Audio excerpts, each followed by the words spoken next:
من أجل هذا دخل النبي صلى الله عليه وسلم إلى بيت الأرقم بن أبي الأرقم 3 سنوات جهرا سرا في الدعوة، ثم 10 سنوات جهرا في مكة، ثم 10 سنوات قتال مع كفار قريش، ثم انتشر المسلمون في الأمصار شرقا وغربا يبشرون بهذا الدين بلا إله إلا الله، هي الكلمة المنجية التي قالها عامر بن ربعي وربعي بن عامر لما سأله ملك الفرس قال: ما الذي أتى بكم إلى ديارنا؟ قال: نحن قوم ابتعثنا الله لنخرج العباد من عبادة العباد إلى عبادة الله وحده لا شريك له. إذن هذه العبادة وهذه الدعوة التي كان الرسول صلى الله عليه وسلم إذا أرسل أحدا من الصحابة إلى أي بقعة وإليه مكة فكان يقول له: فليكن أول ما تدعوهم إليه شهادة أن لا إله إلا الله.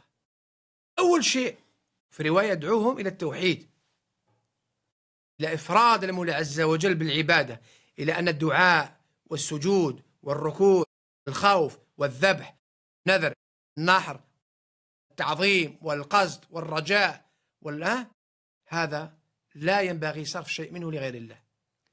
صرف أي نوع وأي وجه من هذه الأوجه التي هي عبادة وفيها نصوص شرعية من الكتاب والسنة تدل على أنها عبادة، من صرف منها وجه لغير الله في جنس عمل كفار قريش فقد وقع في جنس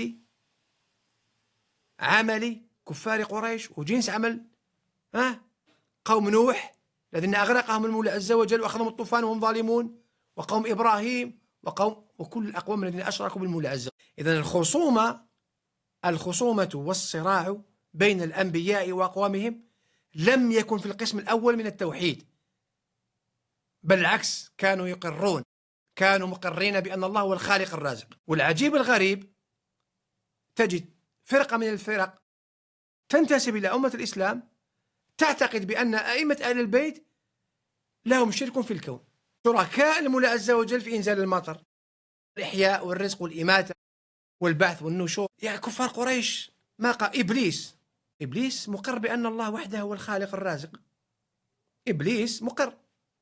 سبب كفر إبليس هو السجدة لما أمره المولى عز وجل بالسجود، وإذ قال ربك للملائكة اسجدوا لآدم فسجدوا إلا إبليس أبى واستكبر وكان من الكافرين.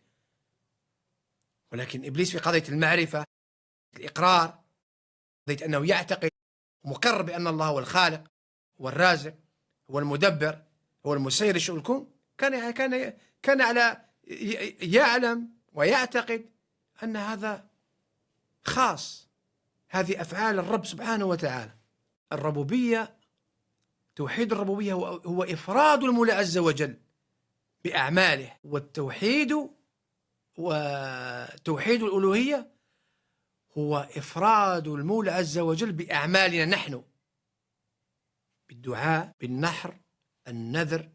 ويذكر المشايخ والعلماء يقولوا كفار قريش كانوا أعلم بمدلول معنى كلمة لا إله إلا الله من كثير من مشركي زماننا. فالذي يقول لا إله إلا الله ثم يعبد عليا ويعبد فاطمة الزهراء ويعبد الحسين ويشرف الدعاء الحسين، هل هذا مسلم؟ هل هذا إسلام؟